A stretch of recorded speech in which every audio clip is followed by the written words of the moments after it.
إن في خلق السماوات والأرض واختلاف الليل والنهار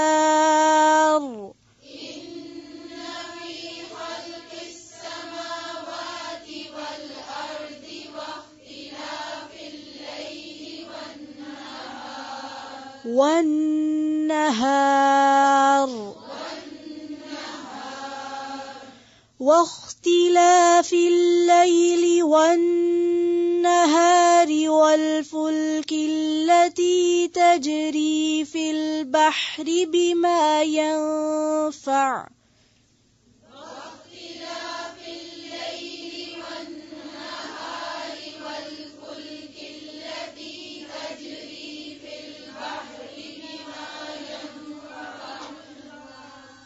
في البحر بما ينفع الناس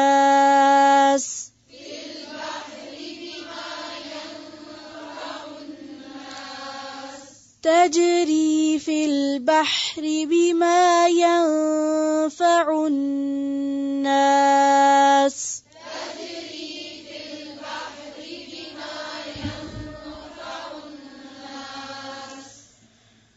واختلاف الليل والنهار والفلك التي تجري في البحر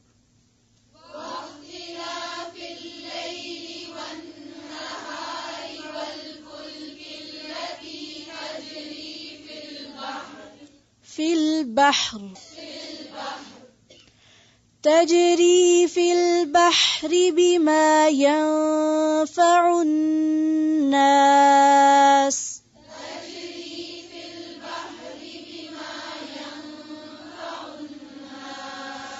وما أنزل الله من السماء من ماء فأحيا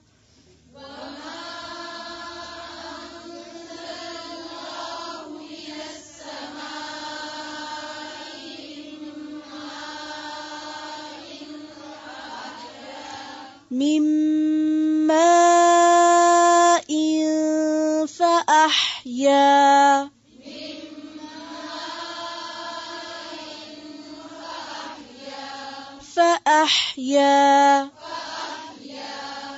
پھر سے پڑھیں وما انزل سے اور حمزہ کو واضح کریں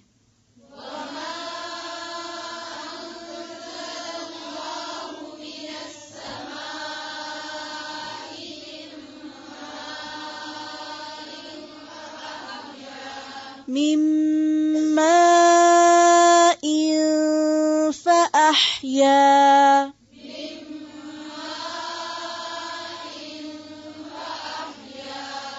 فأحيا به الأرض بعد موتها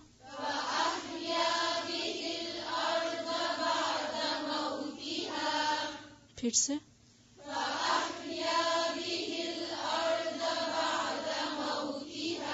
موتها بعد موتها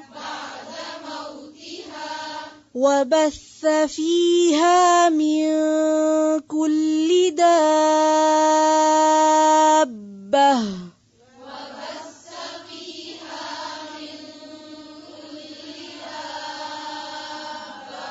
پھر سے دھیان سے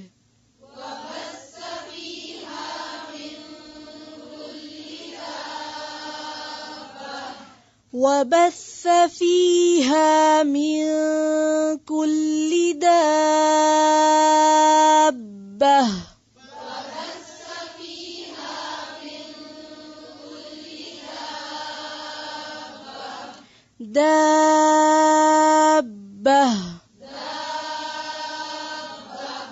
پھر سے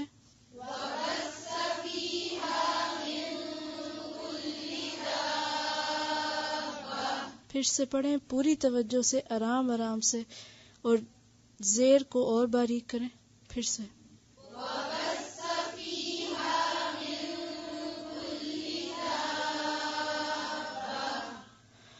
وتصريف الرياح والسحاب المسخر بين السماء والأرض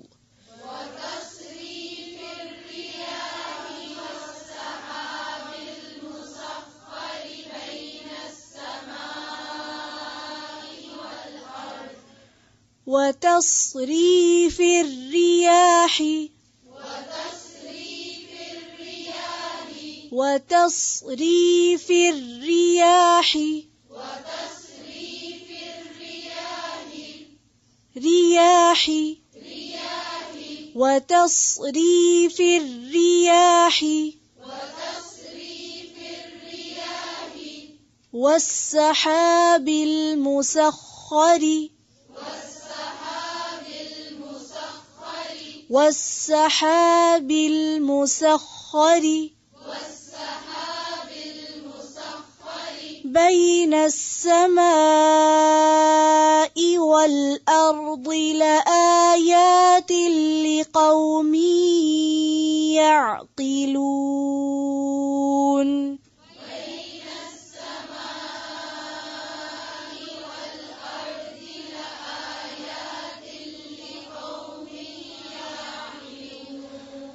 لآيات لقوم يعقلون.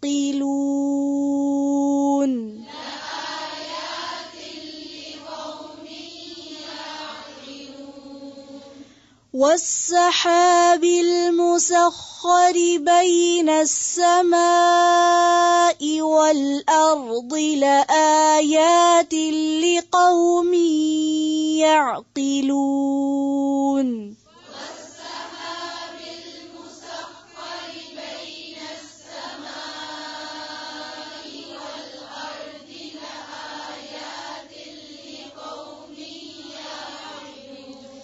لقوم يعقلون.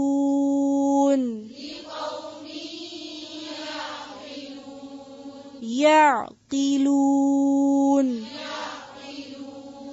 لقوم يعقلون.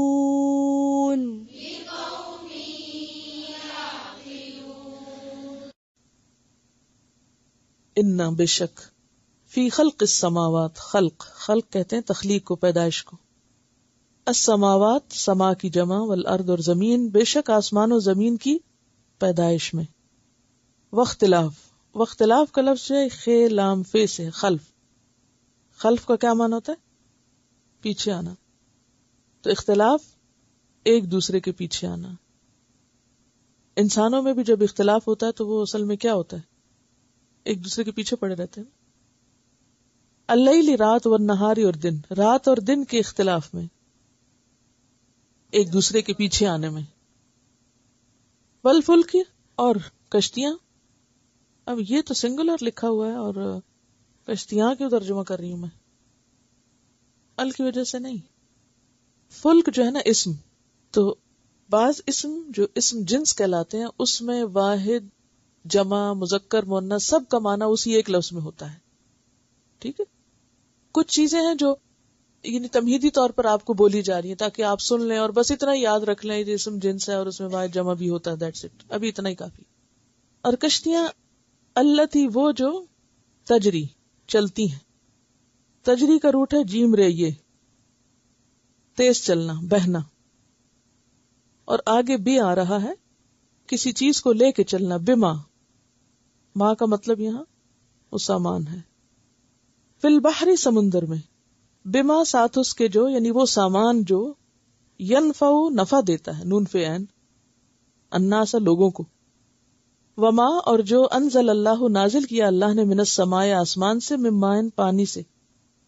فاحیا پھر زندہ کیا، کیا روٹ ہے یہ بھی ساتھ اس کے، کس کے؟ پانی کے. الارض زمین کو، بعد موتہا بعد اس کی موت کے، یعنی اس کی مردنی کے، یعنی اس کے مر جانے کے.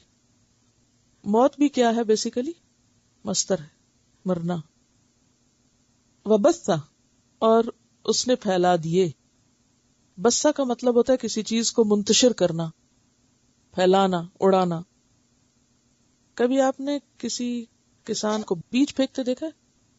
زمین میں جب وہ بیج سپریڈ کر رہے ہوتے ہیں تو اس میں آپ دیکھیں کہ وہ جو کسان ہاتھ میں بیج لے کے یوں سپریڈ کرتا ہے نا، اگر کبھی دیکھا ہو گندم اگاتے ہوئے تو بہت دلچسپ سین ہوتا ہے، یوں اس کے جھولا سا پکڑا ہوتا ہے، اس میں سے نکال کے یوں پھینک رہا ہوتا ہے۔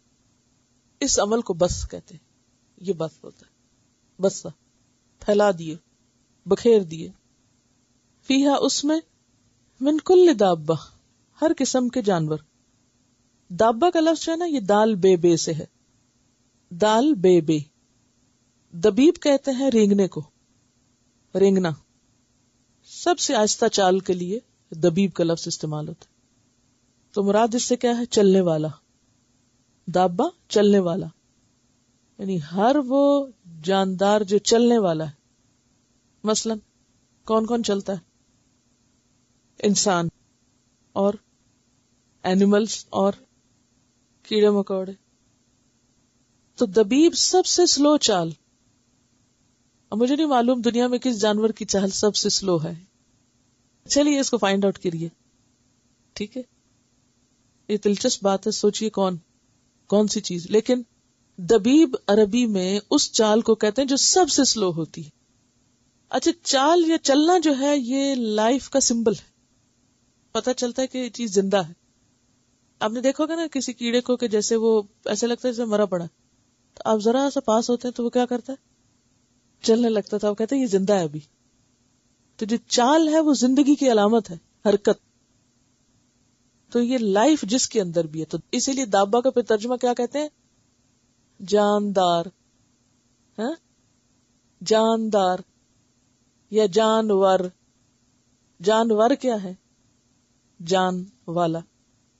جاندار کیا ہے؟ جان والا، یعنی زندہ۔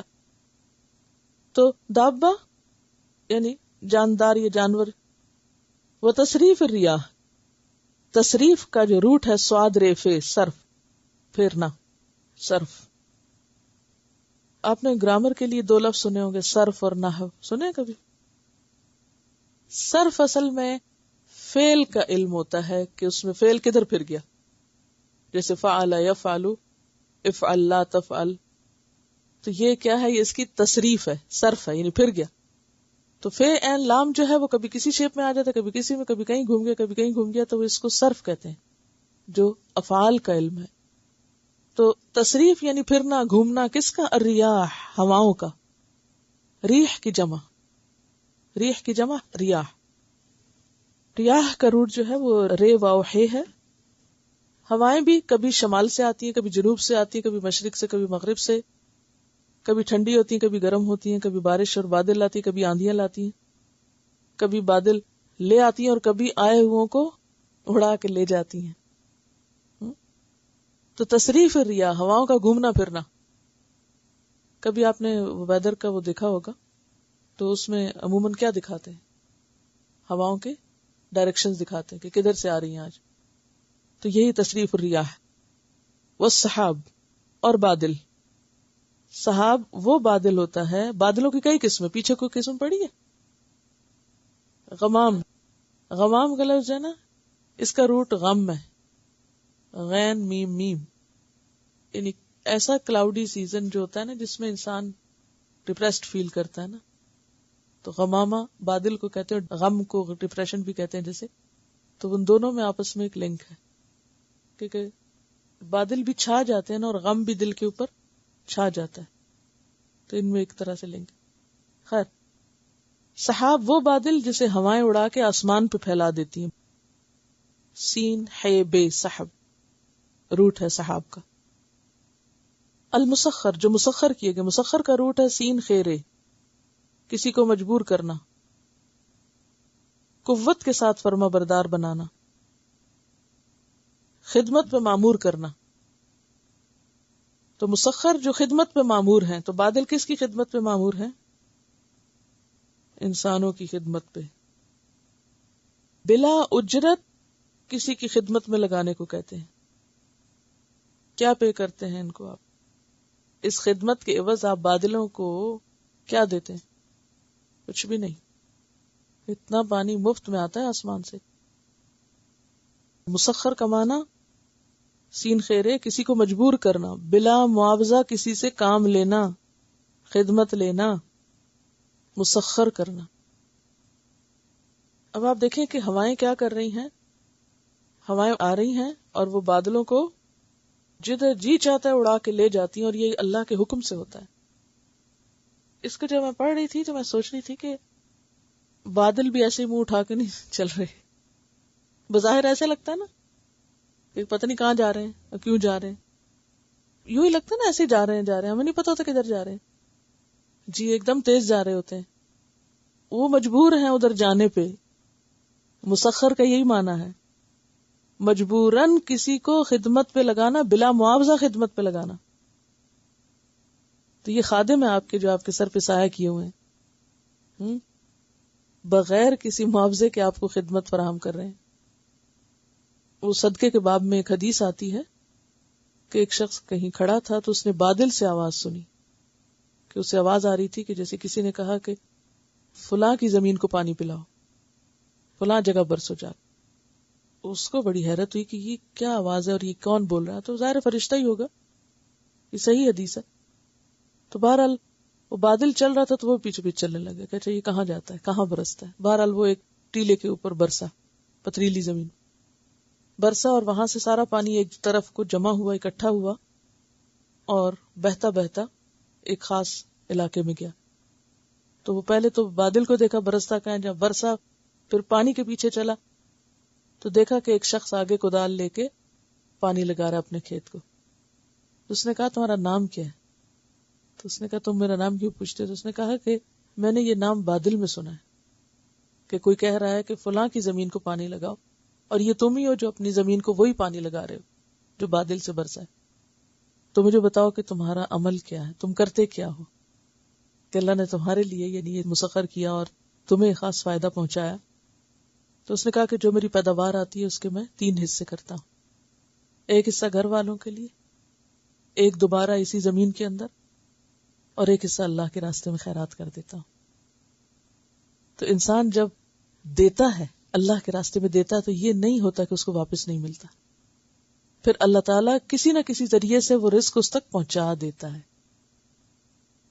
اور اگر دیکھیے کہ بادل کے ذریعے پہنچایا تو واٹر سائیکل تو ہے یہی چیز نا، جو نیچے اترتا ہے پھر اتنا ہی اوپر چڑھ جاتا ہے. اور صدقہ بھی اسی طرح، جو تم دیتے ہو، ما انفقتم من شیء فهو یخلفہ، اللہ تعالیٰ اس کے پیچھے اتنا اور لے آتا ہے. جیسے واٹر سائیکل میں جو برستا ہے اتنا پھر دوبارہ اوپر چڑھ جاتا ہے، تو وہ پورا ہوتا رہتا ہے. ایسے ہی تم جو نکالتے ہو اتنا پیچھے سے اور آ جاتا ہے، اور وہ سائیکل چلتا رہتا ہے. جو تمہارے حصے کا وہ تمہیں مل کے رہتا ہے. لیکن انسان اس کو جانتا نہیں نا، وہ دیتے ہوئے بخل کرتا ہے کہ میرا کیا بنے گا. وہ تمہارا بن جائے گا اور تمہیں مل کے رہے گا. والسحاب المسخر بین السماء والارض، وہ السحاب یا بادل جو مسخر ہیں آسمان اور زمین کے درمیان. لآیات، البتہ نشانیاں ہیں. کس کے لیے؟ آیتن کی جمع ہے لقوم یعقلون، عقل رکھنے والے لوگوں کے لیے. کہ کون ہے تمہارا الہ جس نے یہ سب کچھ تمہارے لیے پیدا کیا، جیسے کہ پیچھے گزر چکا ہے. خلق لکم ما فی الارض جمیعا، اور اس کی اب کچھ تفصیل. ان فی خلق السماوات والارض، بے شک آسمانوں کی تخلیق میں، والارض اور زمین کی، یعنی لوگوں آسمان اور زمین کی تخلیق میں غور کرو. یہ ہمارے سامنے پھیلی ہوئی جو کائنات ہے یہ اللہ تعالیٰ کا تعارف ہے، الہ کا تعارف ہے. کون ہے الہ؟ جس نے یہ سب کچھ بنایا. اس کی ہلکی سی جھلکی پیچھے بھی آپ دیکھ چکے ہیں. الذی جعل لکم الارض فراشا والسماء بناء، وہاں زمین اور آسمان کے بنانے کی وجہ بتائی، اور یہاں زمین و آسمان کی تخلیق میں غور کرنے کو کہا گیا کہ اس میں تمہارے لیے نشانیاں ہیں. سورۃ قاف میں آتا ہے آسمان کے بارے میں، افلم ينظروا الى السماء، ان لوگوں نے کبھی آسمان کی طرف نہیں دیکھا، فوقہم، جو ان کے اوپر ہے، کیف بنیناہا، کس طرح ہم نے اس کو بنایا، وَزَيَّنَّاهَا، کس طرح اس کو زینت بخشی. دن میں بھی آپ دیکھیں آسمان کے رنگ، شام کو جب سورج غروب ہوتا ہے اس وقت دیکھیں آپ کہ اس کے مختلف رنگ جو ہیں کس طرح آپ کو اٹریکٹ کرتے ہیں، اور کیسی وہ زینت ہے آسمان کے لیے. دن کی روشنی میں اور کلر ہے، شام کے وقت اور ہے، صبح کے وقت اور ہے، پھر بادل آ جائیں تو ایک اور ہی نظارہ ہے. تو زیناہا، اور پھر رات کو شدید اندھیرے میں ایک اور زینت، اور وہ چاند ستاروں کی. وما لہا من فروج، اور کہیں کوئی رخنا نظر نہیں آتا تمہیں. یعنی آسمان تمہارے لیے وسیع نشانی ہے اللہ کی پہچان کی. ایک اور جگہ پر آتا ہے سورۃ الملک میں، الذی خلق 7 سماوات طباقا ما تری فی خلق الرحمن من تفاوت، کہ جس نے 7 آسمان طے بطے بنائے، تم رحمان کی تخلیق میں کسی قسم کی بے ربطی نہ پاؤ گے. فرجع البصر، پھر نگاہ دوڑاؤ، بار بار دیکھو، جب چاہو جتنا چاہو جیسے چاہو دیکھو. ہل تری من فطور، کیا کہیں کوئی رخنا، کہیں کوئی خلل نظر آتا ہے؟ ثم ارجع البصر کرتین، پھر اپنی نگاہ بار بار پلٹاؤ. ینقلب الیک البصر خاسئا وہو حسیر، تمہاری نگاہ تھک کر نامراد پلٹ آئے گی اور تمہیں آسمان میں کوئی نقص نظر نہیں آئے گا، کوئی خرابی نظر نہیں آئے گی، کوئی دراڑ، کوئی فطور، کوئی فروج، کچھ نہیں. انتہائی اسموتھ اور بالکل ایک جیسا زبردست اور خوبصورت سجا ہوا.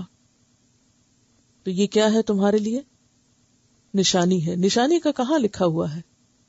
سب سے آخر میں آپ دیکھیے ان سب چیزوں میں لآیات، چونکہ آیت کے آخری حصے میں، اس لیے میں وہاں سے اس کو وجہ بیان کر رہی ہوں کہ یعنی اللہ تعالیٰ نے آسمان و زمین کو کیوں پیدا کیا، تاکہ وہ انسانوں کے لیے کیا بنے؟ نشانی بنے. کس چیز کی نشانی؟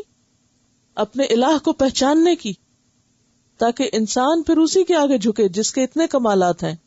اور زمین کی طرف دیکھے انسان، زمین کیسے نشانی ہے؟ سورۃ قاف میں آتا ہے وَالْأَرْضَ مَدَدْنَاهَا، زمین کو ہم نے پھیلا دیا.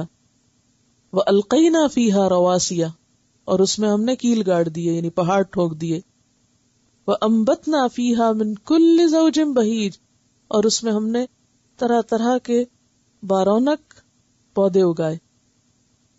تبصرتاً، دیکھنے کے لیے، یعنی دیکھنے سے تعلق رکھتے ہیں یہ سب چیزیں.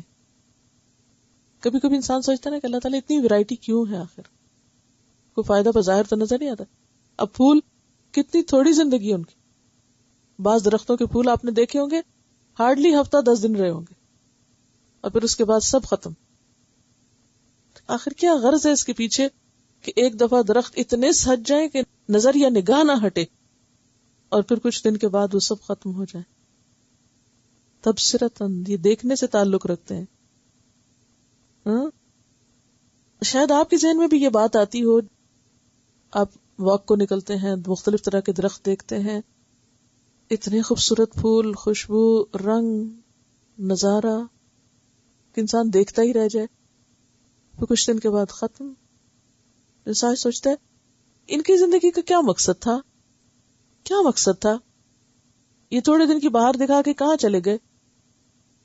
پھول آپ دیکھیں، تبصرتاً، دیکھو، یہ یاد دہانی کرا رہے ہیں اپنے بنانے والے کی. اب دیکھیں نا، کچھ چیزیں تو ہوتی ہیں آپ ان سے دوائی بنا لیتے ہیں، کچھ کو کھا لیتے ہیں، کچھ سے کوئی فائدہ اٹھاتے ہیں، مگر ان پھولوں کا کیا مقصد ہے؟ کتنا زبردست آرٹ ہے اللہ کا، کتنی خوبصورتی ان کے اندر. یہ کیا بتاتے ہیں؟ یہ کیوں اگے، کیوں کھلے اور کیوں ختم ہو گئے؟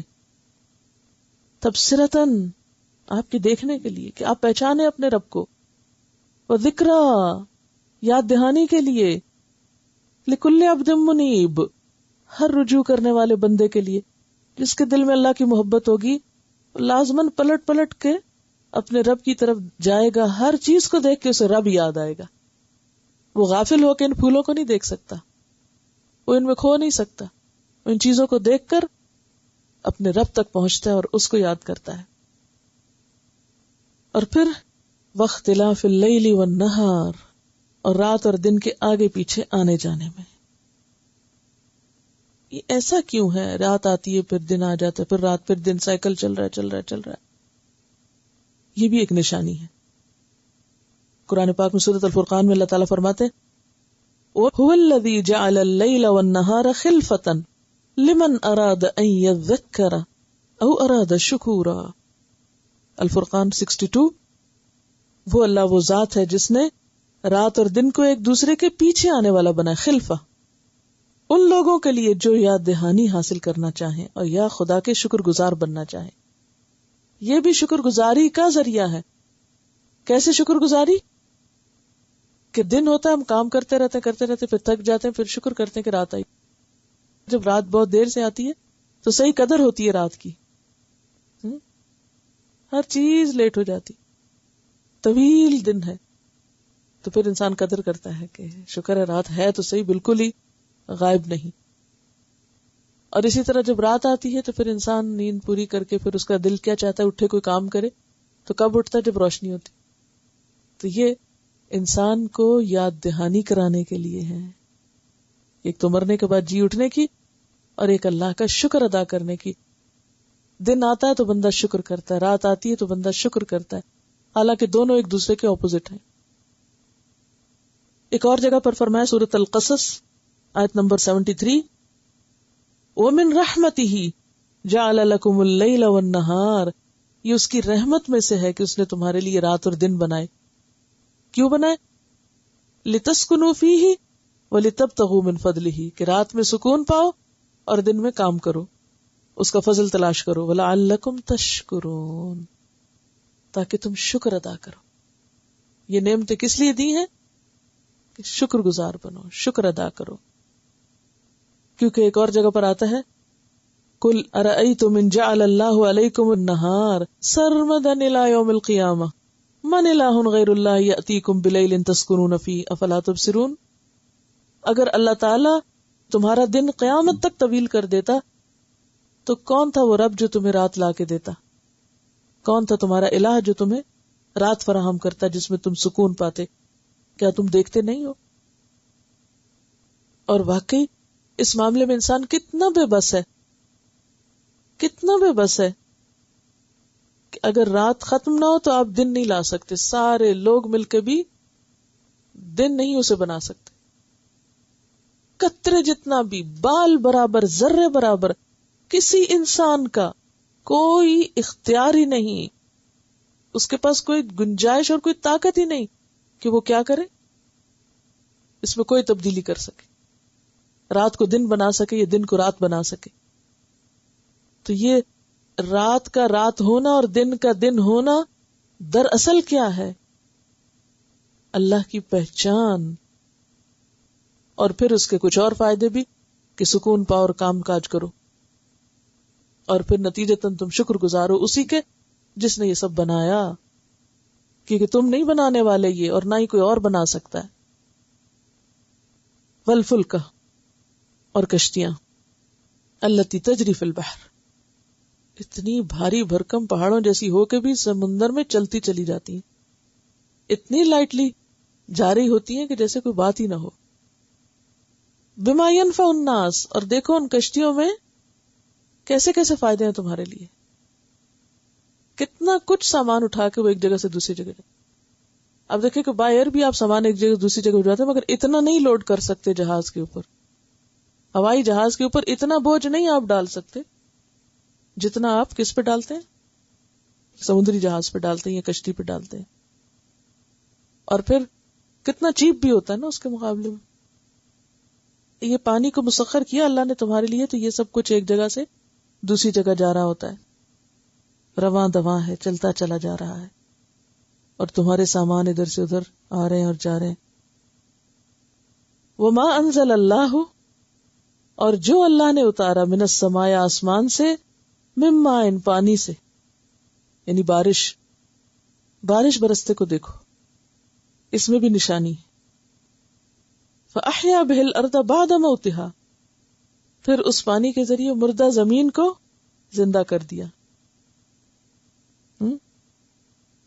ایک زندگی کا سامان نظر آتا ہے. جب خزاں آتی ہے تو ایسے لگتا ہے جیسے لائف ختم ہو رہی، بہار آتی ہے تو ایسے لگتا ہے زندگی لوٹ آئی ہے. اور نہ صرف یہ کہ درختوں کی زندگی لوٹتی ہے، پرندے وغیرہ بھی سب غائب ہو جاتے ہیں نا جب خزاں آتی ہے، ان کے ٹھکانے ہی نہیں رہتے، گھونسلے ہی نہیں رہتے، چلے جاتے ہیں، وہ بھی مائگریٹ کر جاتے ہیں. پھر جب پتے اگتے ہیں تو پھر پرندے بھی واپس آ جاتے ہیں، ان کی بھی چونچو شروع ہو جاتی ہے اور ایک لائف محسوس ہوتی ہے. تو اس لیے یہاں پر احیا، زندہ کیا، بہل اردا، زمین کو اس کے ساتھ، یعنی زمین نے آپ کے لیے سبزہ نکالا، بعد موتہا، مرنے کے بعد. تو اس میں بھی نشانی ہے، یعنی اس تبدیلی کو بھی انسان نوٹ کرے. یعنی آپ دیکھیے کہ ہر چیز میں اپوزٹ چیز کو دکھایا جا رہا نا، آسمان اور زمین، رات اور دن، بارش برسنا اور زمین کی زندگی اور موت. وَبَثَّ فِيهَا مِن كُلِّ دَابَّةٍ، اور زمین میں ہر طرح کے جانور بکھیر دیے، پھیلا دیے. آپ اگر کوئی ایسا میپ دیکھیں نا کہ جس میں یہ شو کیا گیا ہو کہ کس علاقے میں کون سے جانور ہوتے ہیں، بعض اوقات کنٹری کی حد تک تو وہ دکھاتے ہیں بچوں کو کہ یہ اس علاقے میں بھینسیں ہوتی ہیں، یہاں چڑیا ہوتی ہیں، فلاں ہوتا ہے، فلاں فلاں. تو اس طرح پوری زمین کیا ہے، ایک پورا پھیلا ہوا کینوس ہے جس پر طرح طرح کی تصویریں ہیں، یعنی تصویر کے مختلف رنگ ہیں.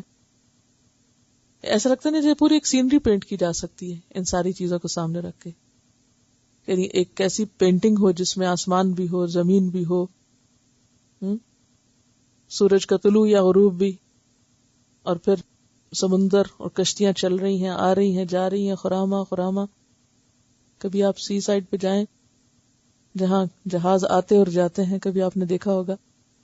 مجھے سب سے زیادہ اچھی جو فیلنگ آتی ہے اس آیت کو پڑھ کر، مجھے ہمیشہ ترکی کا وہ مرمرا سی جو ہے وہ یاد آتا ہے، کیونکہ ایسٹ اور ویسٹ کے کانٹیننٹ یورپ اور ایشیا کو الگ کرتا ہے وہ.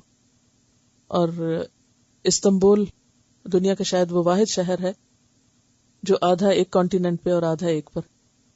تو بہت سے لوگ رہتے ایک کانٹیننٹ پہ اور کام دوسری جگہ کرنے جاتے ہیں. تو مجھے کچھ عرصہ وہاں پر ریسرچ کے لیے جانا پڑا. تو ہم رہتے ایشین سائڈ پر تھے اور لائبریریز وغیرہ یورپین سائڈ پہ تھی. تو وہ اتنی چہل پہل ہوتی تھی، یعنی خشکی کے بجائے سمندر سے آنے جانے، روز ایسا ہی سفر ہوتا. بے شمار لوگ اس میں اسی طرح ٹریول کرتے ہیں. جیسے یہاں سے آپ اپنے گھر کو گاڑی پہ جاتے ہیں تو ان لوگوں کی ہیبٹ ہے کہ وہ آ کے بس سے اترتے ہیں اور جہاز پہ بیٹھتے ہیں اور دوسرے اینڈ پہ جاتے ہیں پھر آتے. تو وہ جو کنارے ہیں جہاں سے جہاز چلتے اور رکتے ہیں، ان میں ایسی گہما گہمی اور اتنی ایک لائف نظر آتی ہے وہاں، اور مچھلیاں بھی پکڑی ہوئی نظر آتی ہیں اور لوگ بھی رنگا رنگ کے. تو وہ صرف جہازوں کا چلنا ہی نہیں بلکہ ان جہازوں کے چلنے کی وجہ سے جو ایک زندگی کا نظر آنا ہے اور ایک ہسل بسل ہے، وہ بھی اپنے اندر ایک کتنی زبردست ایکسائٹمنٹ رکھتی ہے. یعنی آپ کو فیل ہوتا ہے کہ ہاں صبح ہوگی اور کام کاج شروع ہو گیا. وما انزل اللہ من السماء من ماء، اور جب بارش ہوتی ہے اور پھر زمین کے اوپر پودے اور پھر سبزہ خاص طور پر جیسے لش گرین ہو جاتا ہے، وہ آپ خود سے پانی لگاتے رہے تو کبھی ایسا گرین نہیں ہو. ایسے علاقے جہاں پر لوگ اپنے گارڈنز کو خود پانی دیتے رہتے ہیں اور سال میں ایک آدھ دفعہ بارش ہوتی ہے، وہاں آپ کو ایسی گرینری نہیں نظر آئے گی، چمک نہیں پودوں میں نظر آتی اس طرح کی. ہاں ایک دو بارشیں ہو جائیں تو ایک دم گرینری بھی اور چمک بھی اس میں آ جاتی ہے. تو من ماء فاحیا به الارض بعد موتها، تو پھر اس کے ذریعے زمین کو زندہ کیا. اب آپ دیکھیں ایسی سینری، ایسی پینٹنگ کہ جس میں بارش بھی ہو رہی ہو، کچھ بادل بھی نظر آ رہے ہو اور زمین ہری بھری نظر آ رہی ہو. وبث فیہا من کل دابۃ، اور پھر جانور بھی چل رہے ہوں، پھر رہے ہوں. یعنی بعض زمینیں ایسی ہوتی ہیں نا کہ جہاں انسان تو بہت نظر آئیں گے لیکن جانور نظر نہیں آئیں گے. تو جانور بھی زمین کا حسن ہے. اگر آپ کو کبھی کسی ایسے پارک میں جانے کا، سفاری پارک کا آپ نے سنا ہوگا، کبھی گئے بھی ہوں گے، تو اگر آپ اس میں جائیں تو کہیں کوئی جانور چل رہے ہیں، کوئی کہیں جا رہا ہے، گھوم رہا ہے. اگر آپ دور سے ایک ویو لیں ان کا تو وہ ایک حسن ہے زمین کا. انسان کبھی سوچتا ہے کہ اللہ نے کیوں پیدا کی. کہیں زرافوں کے غول نظر آ رہے ہیں، کہیں ہاتھی نظر آ رہے ہیں، کہیں شیر نظر آ رہا ہے، کہیں کچھ کہیں کچھ. ایک عجیب منظر ہوتا ہے. تو یہ جو اللہ نے سب پھیلا دیا، اور اس میں صرف یہ وہ جانور ہی نہیں، بڑے بڑے درندے چرندے، بلکہ پرندے بھی اور چھوٹے چھوٹے جو رینگنے والے جانور ہیں وہ بھی، کیونکہ یہ پورا لائف سائیکل اسی سے بنتا ہے نا. اگر آپ ایک اسپیشیز کو ختم کر دیں تو کیا ہوگا؟ باقی بھی ڈسٹرب ہو جائے گا. وہ تصریف الریاح، اور اس میں ایک ہوا بھی چل رہی ہو، بارش برس رہی ہو، ہوا چل رہی ہو، سبزہ ہو، کشتیاں چل رہی ہو، لوگ آ رہے ہوں جا رہے ہوں، پرندے چہچہا رہے ہوں. کیا منظر ہے، کتنی زبردست پینٹنگ. والسحاب المسخر بین السماء والارض، اور بادل آ رہے ہیں جا رہے ہیں، خدمت پہ لگے ہوئے ہیں. جہاں اللہ تعالیٰ حکم دیتا ہے وہاں برسنا شروع کر دیتے ہیں. اور جیسے مسخر کا پہلے میں آپ کو بیان کر چکی ہوں، اور اس واٹر سائیکل کو بھی سورۃ النور میں بیان کیا گیا. الم تر ان اللہ یزجی سحابا ثم یؤلف بینہ ثم یجعلہ رکاما فتر الودق یخرج من خلالہ. تم دیکھتے نہیں کہ اللہ کیسے بادل چلاتا ہے، پھر ان کے درمیان الفت ڈالتا ہے، اکٹھا کرتا ہے ان کو. اگر بادل ایک دوسرے سے نفرت کریں، بھاگ جائیں، تو بارش نہیں برس سکتی. تو یؤلف بینہ، ان میں الفت پیدا کرتا ہے، اکٹھا کرتا ہے ان کو. ثم یجعل رکاما، پھر طے برتا ہے ان کی تھک لیئرز بنتی ہیں. فتر الودق یخرج، اور پھر ان کے آپس کے ملاپ سے قطرے باہر نکلنے لگتے ہیں، ٹپکنے لگتے ہیں. انسان کے بس میں نہیں کہ وہ خود بھی بادل سے بارش نچوڑ سکے یا برسا سکے. تو یہ سب کچھ کیا ہے؟ دراصل لآیات، اس میں نشانیاں ہیں.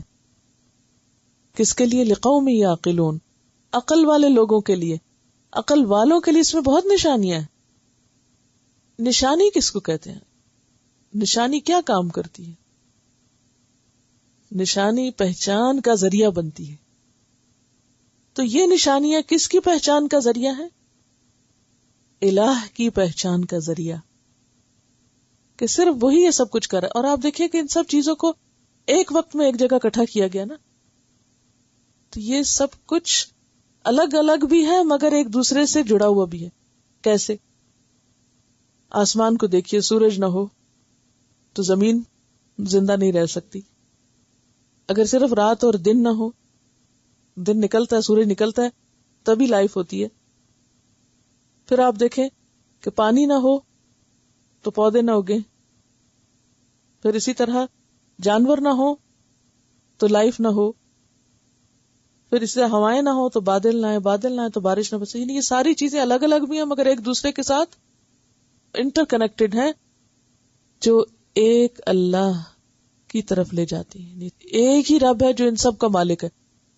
اگر ہوا کا الہ کوئی اور ہوتا اور بارش کا کوئی اور ہوتا اور کسی اور چیز کا اور ہوتا اور وہ آپس میں ٹکراتے رہتے تو یہ سب کچھ ختم ہو کے رہ جاتا. یعنی سائملٹینیس ایک موومنٹ ہے اور ان سب چیزوں کا ایک لائف سائیکل ہے جو ایک دوسرے کو سپورٹ کر رہا ہے، اور اس کے پیچھے ایک ہی ہاتھ ہے اور وہ اللہ کا ہے، اور وہی الہ ہے اور اسی کی عبادت ہونی چاہیے.